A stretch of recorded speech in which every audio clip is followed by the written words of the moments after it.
A first-century synagogue buried for nearly 2,000 years, a stone decorated with symbols of the temple in Jerusalem, and a city of Magdala just 6 miles from Capernaum have all been discovered. Stay tuned to learn more. Welcome to Faith Affirming Findings, a podcast dedicated to sharing with you the incredible discoveries from the field of biblical archaeology. These findings will strengthen your faith, affirm the historicity of Scripture, and provide you with unique insights into the culture and background of the Bible.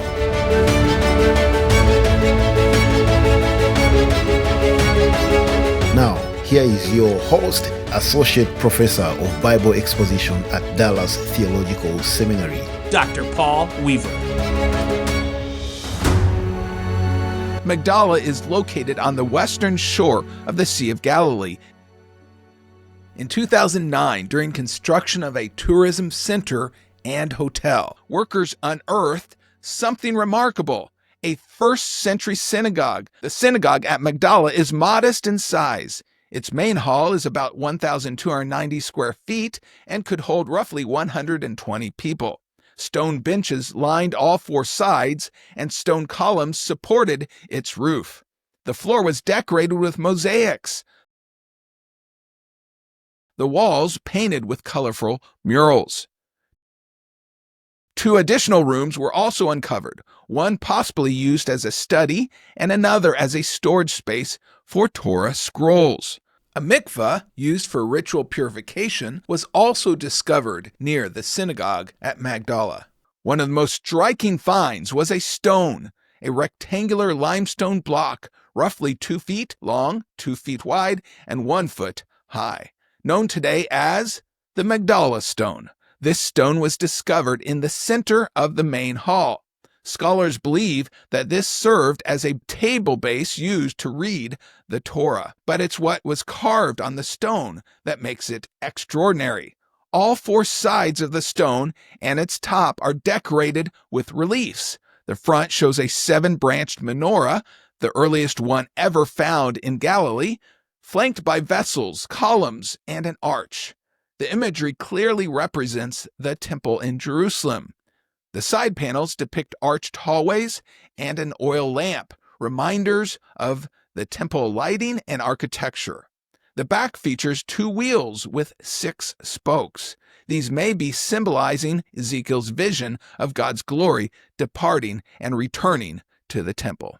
On top of the stone is a Rosetta flower, a common Jewish design in the 1st century.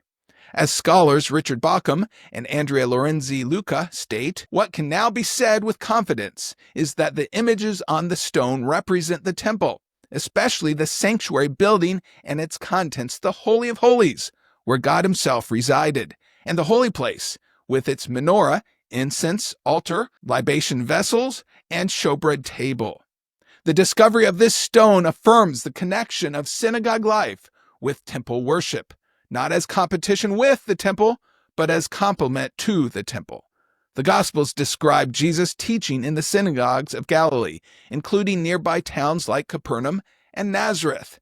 Matthew 4, verse 23 says, and I quote, "Jesus was going throughout all Galilee, teaching in their synagogues." Mark, Luke, John also repeat this truth. The book of Acts makes it abundantly clear as well that Paul's standard mode of operation when arriving to a new city was to visit the Jewish synagogue first. For example, in Acts 17:1 we read, Paul and his companions came to Thessalonica, where there was a Jewish synagogue. As was his custom, Paul went into the synagogue, and on 3 Sabbath days he reasoned with them from the Scriptures. According to the Bible, and now affirmed by archaeology, synagogues were central to Jewish life in the 1st century, and Magdala would have been a prime location for Jesus to teach, just 6 miles from Capernaum, a large city right on a major trade route, and if Mary Magdalene was from here, as her name suggests, Jesus may well have visited this very synagogue. What is the significance of all of this?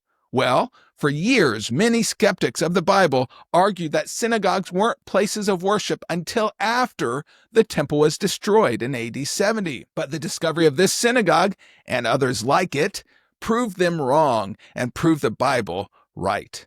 The Gospels, Josephus and Philo, all describe synagogues as active worship centers before the temple's destruction, and now the archaeology confirms it. The synagogue and Magdala Stone aren't just interesting archaeological discoveries, it is physical, tangible, material evidence, concrete evidence that validates the historicity and reliability of Scripture. And that is your faith-affirming finding of the week.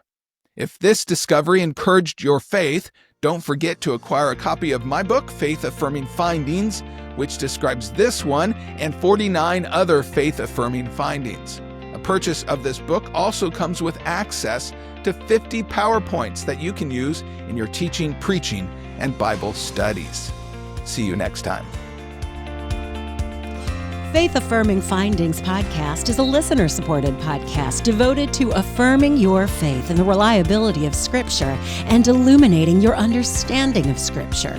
If you would like to help sponsor the Faith Affirming Finding podcast, You can make a tax-deductible donation of any amount, large or small, at faithaffirmingfindings.com.